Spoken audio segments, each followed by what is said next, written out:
Just woke up. All right, it's Rat and Puff, and we got him with us. Jon Bellion, how you doing, my friend? I'm good. How's it going? I would like to put it out there that people tell me that I look like you.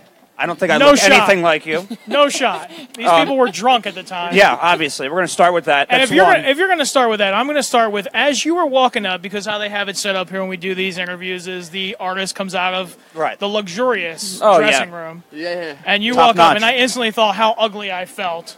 Yeah, I'm standing next to you. Oh my God! No, I'm having major issues right now, dude. You guys make me feel really good about myself. Good. You should. See, I couldn't wear a white T-shirt like that.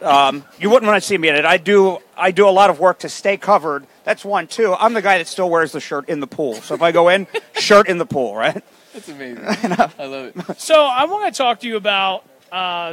This is so random, but I just know that the people that are watching this, the moment you actually became the artist, like what was the moment where you're like, this is the next level jump? I hate using next level, but... Yeah. Because you know the monster, you're in Eminem territory now. Right?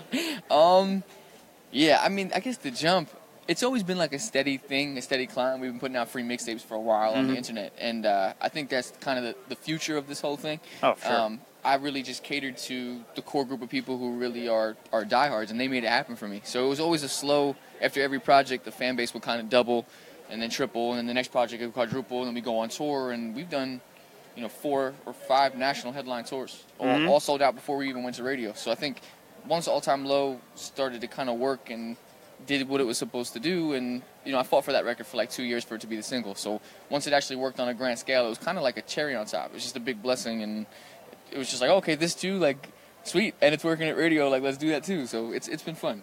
As long as I don't have to go back to the catering hall anymore, I'm happy. Exactly. Hey, nothing wrong with that. But did you ever Pigs eat in a blanket, anything in the catering hall, like when you were back there? Of course. Yeah, you have to. Fingers, I would. French If fries. you said no, I was going to say you were lying. Yeah, that's not true. I wonder how much of that goes on. Like in restaurants, if you work at a restaurant, how many people all the time, dude. Depends, I guess, on how strict. The people behind, like back in the kitchen were pretty strict, so we had to like sneak it pretty quickly. Oh, pig in a blanket in the pocket there, huh? So it's safe to say you can say anything to anyone now at this level of your career, and you get the fake laugh if it's funny or not funny. Do I get the fake laugh? Yeah. Do you notice the fake gosh. laugh too? Like you can just walk up and be like, my farts. My jokes have definitely gotten funnier very quickly, and I don't think I'm that funny. So yeah. Like you deliver a good dad joke, and then people course. yuck it up, the whole about. crew's laughing, and you're Everybody like, all right, at the round table at the label is like, wasn't that funny? I know, it wasn't that funny. Roll with it, I agree. Artist versus songwriter, because you're a songwriter, that'll always be in your soul. For sure. Versus artist for the future watching you right now, because literally who watches everything we do like this is people that want to get to where you're at. Of course. Anything you can say, songwriter versus artist. Not everyone can do both. Songwriter versus artist.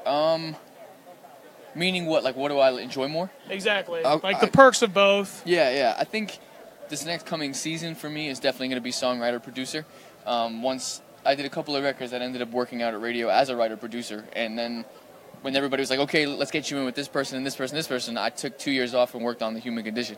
So now that that's kind of coming to an end and that cycle's over and it's been successful, I'm excited to kind of lend my sound or my ability to anybody who wants me to jump in the studio with them. So I think that's going to be the next step for me, for sure. All right, cool. Well, hold on. I have one more. I got one more. I got the man in front of me. I have to ask him one more question.